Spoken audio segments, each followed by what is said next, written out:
The preceding program was paid broadcast.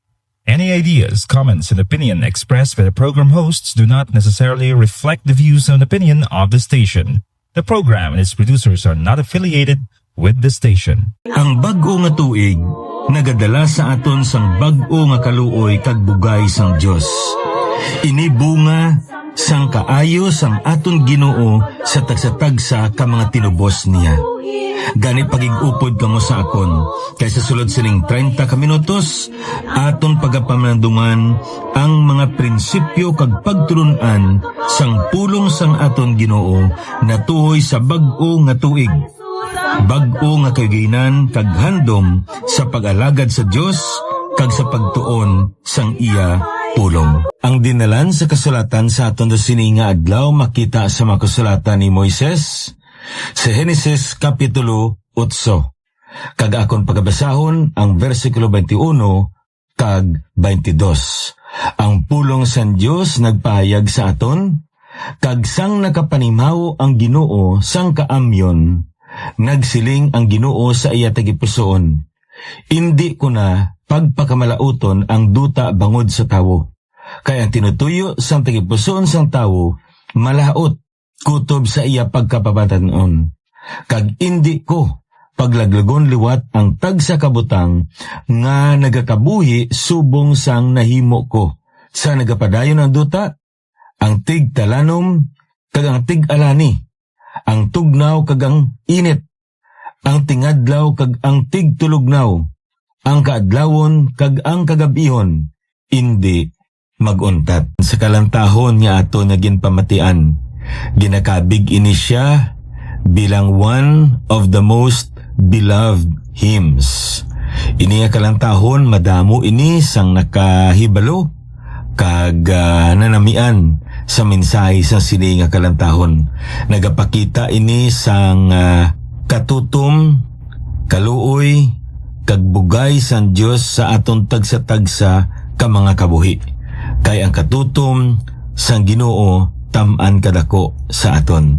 Great is thy faithfulness. Now magaparayon kita diriya sa pagtuon naton sa pulong sang aton nga Ginoo. Kag una anay nagapangayo gid ako sa pasensya sa inyo nga daw mga pilagid ka adlaw nga wala ako nakapagig-upod sa inyo sa aton nga broadcast, kay hindi maayong ako nga pamatsyag kag subong man nga ang ako nga tingog hindi man maayo kag medyo masako gid sa sulod diri sang aton nga opisina. Apang ginakalipay gid nakon nga makapakig-upod sa aton naman sa aton diri nga regular broadcast tinapay sa kabuhi Gospel Radio Ministry. Kag magapadayon kita diri sa pagtuon naton sa pulong sa Ginoo.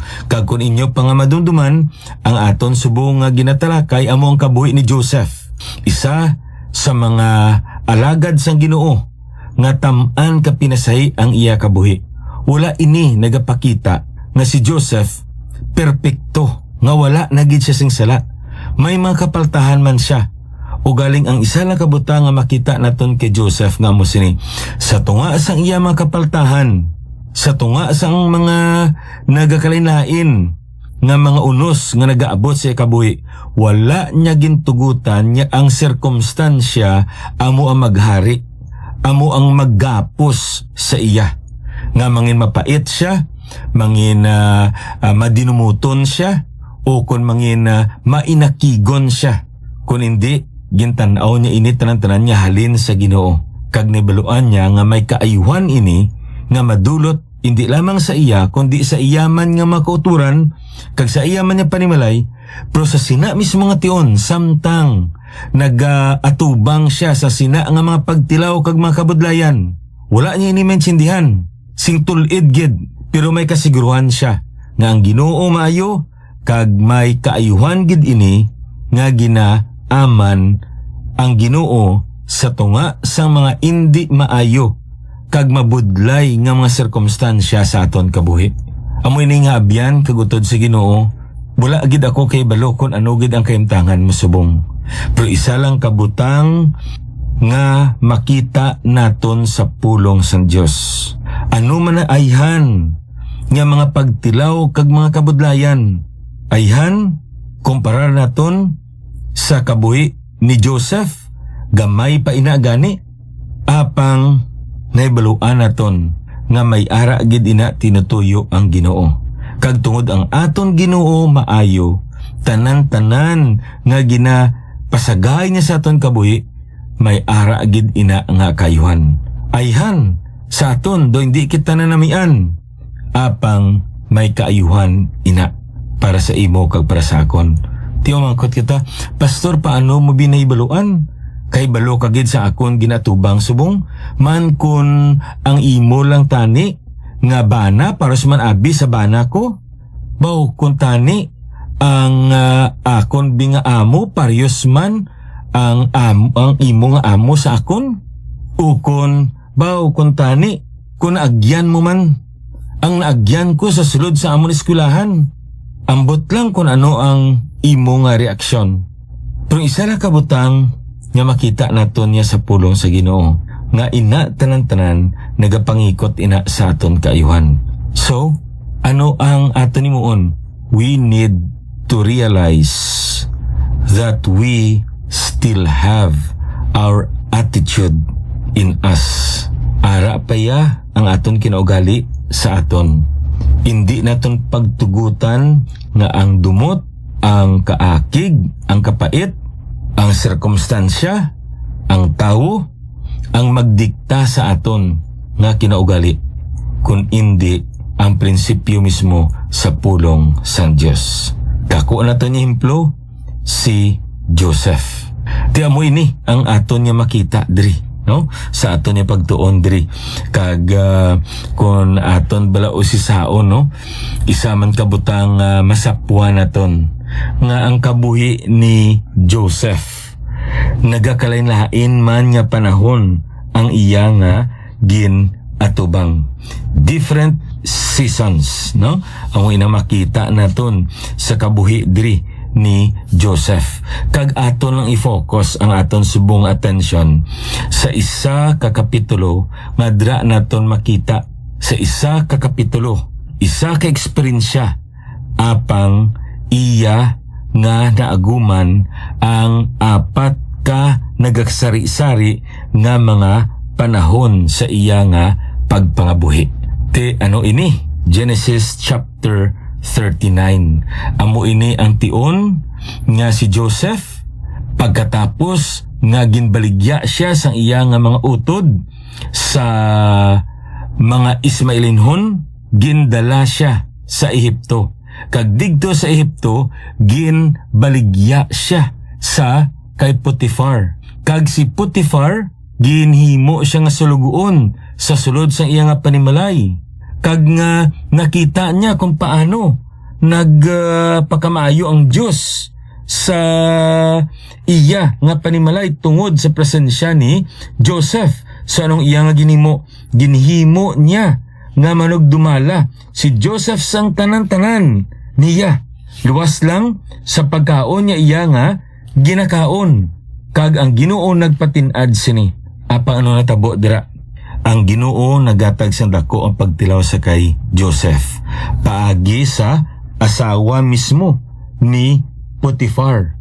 Kag nga gintimtar diri si Joseph nga maghulid sa iya apang nagtalikod kag nagpalagyo si Joseph.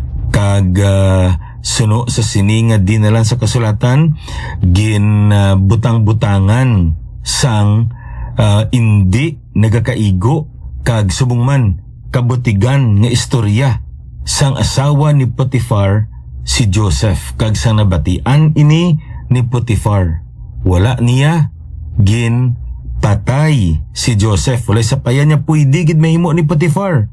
Ayan, tungod nga naibaluan man ni Potifar ang integridad ni Joseph. Kag tungod sini parang malikaw ang mga istorya, iyagin dala sa bilangguan si Joseph. Ini nga bilangguan hindi ni ordinaryo nga bilangguan. Kay amo ining bilangguan niya sa diin ang mga binilanggo diri mga ulipon sang hari sang Ehipto. nga amo si Potiphar. Kag nga ang ini nga kapitulo kung aton nilang taon makita naton nga si Joseph yara sa sulod sa prisuan. Ayan, hindi siya kay balo kung ano ang nagakatabo sa iya kabuhi. Insakto man ang ginubra niya, pero lain ang iya nga ginani. Pero naibaluan naton nga pagtilaw ini sa Ginoo sa iya, kag anong natabo diri, ginpatin-ad sang ato na Ginoo ang kabuhi ni Joseph sa sulod sang bilangguan. Kag sino sa makita naton dira sa pulong sa Ginoo, ang Ginoo nagpatin-ad sa kay Joseph sa sina nga hindi nagakabagay kag nagakaigo nga sitwasyon. Ti amo ina ang istorya sang sini nga dinalan sa kasulatan sang sini nga kapitulo. Kag kun aton nga lang taon masapuan naton nga ang kabuhi mismo ni Joseph isa kabutan diri nga makita naton sa pulong sa Ginoo nga iya na eksperyensyahan sa isa lamang ka tion. Na-eksperyensyahan niya ang apat mismo ka nagakalain nga panahon sang iya nga kabuhi. Di kon magambal kita, seasons, different seasons, 4 seasons of life. Ano ini? Ti balik kita, Genesis chapter 8 verse 22.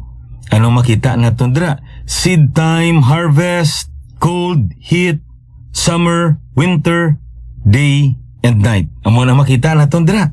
No? Kaya kung aton niya lang taon, nagalaragway ina sang nagakalain-lain nga panahon.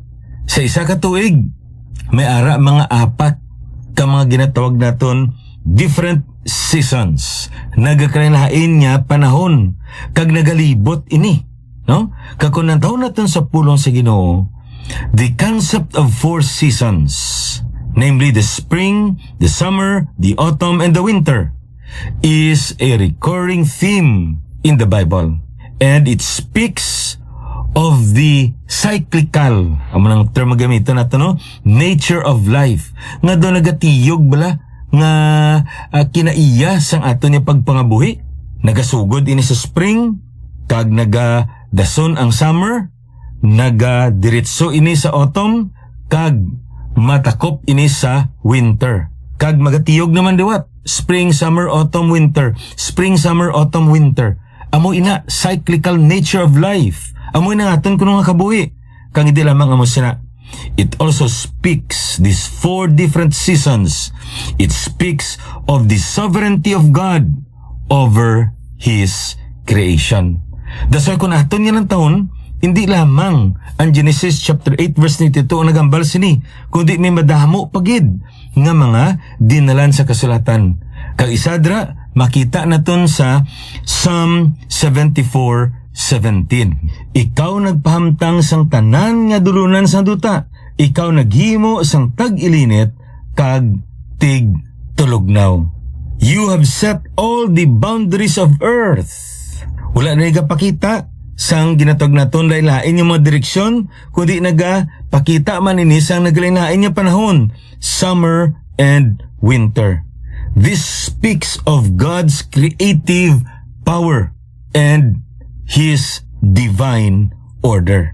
So muning makita naton sa ginatog naton gali seasons, no? Kag hindi lamang ini nga ginatog naton diri nga literal nga 4 different seasons, spring, summer, autumn, winter, but this can also be a symbolical, a representation of our cyclical nature of life. Paano ini? Ang atong gili kuno nga kabuhi do katulad man sang spring, sang summer, sang autumn, kag winter. Ining pulong diri nga spring, masami amo ini ang pulong ginagamit nato niya tigbuluskag, no?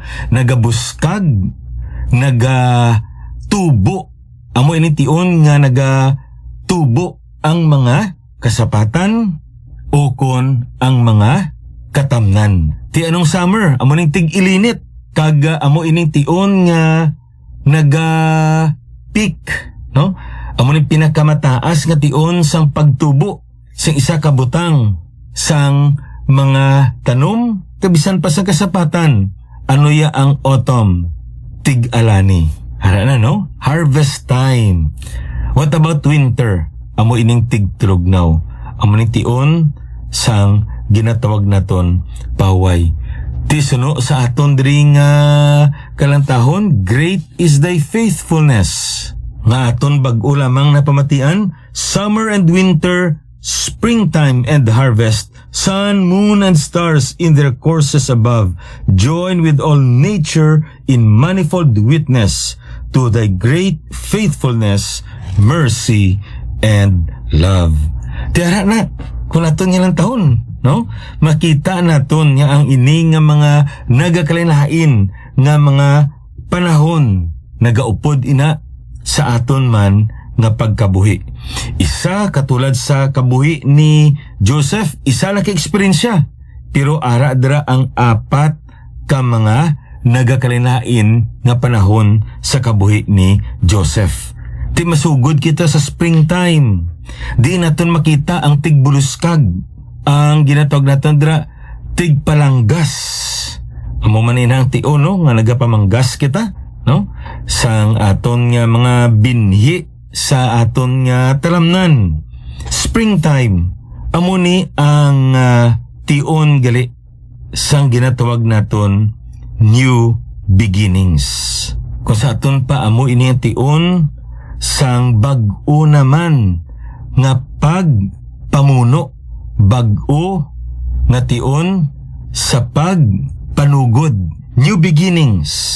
Ti amunin sa kabuhi ni Joseph diri kung lang taon naton ang Genesis chapter 39 ara dira sa versikulo 1 tubtub 3. Karon si Jose gindala padulog sa Ehipto. Kaginbakal siya ni Potifar. Manugdumala ni Faraon ang pangulo sang mga bantay nga Ehiptohanon sa kamot sang mga Ismaelinhon nga nagdala sa iya didto. Ang Ginoo nagupod kay Jose kag mauswagon siya nga tawo. Kag yara siya sa balay sang iya galon nga Ehiptohanon. Kag nakita sa iya galon nga ang Ginoo upod sa iya kag nga ang tanan niya ginahimo niya ginpauswag sa Ginoo sa iya kamot. Amo ini ang ginatog naton springtime. Tigpalanggas, tigbuluskag sang kabuhi ni Joseph. Bag-o ini nga tion sa iya pagpanugod. Ayan amo ining tion nga may kahidlaw siya sa iya nga mga utod kag ginikanan. Abang naibaluan niya nga wala na siya sing mahimo kay tam-an kalayo ang iya ginikanan kag ang iya nga mga utod ang iya nga panimalay. Kag hindi lamang amo sina. Ayan may ara man niya kahadlok. Wala sa kay balo kung anong matabo sa iya. Nagaisahanon siya. Kag maduduman niya pa kung mga pila ang iya nga edad. 17 anyos siya. Kung sa aton pasubong do mga senior high. Tito prosbala sa isa ka senior high. Dalon siya sa butang naton abi. Sa Middle East. Kag wala to sa kabalo kung anong himuon niya. Dalon siya sa isa ka pungsod. Nga ang manghinambalan hindi masama kaintindi. Ang kultura bag-o sa iya.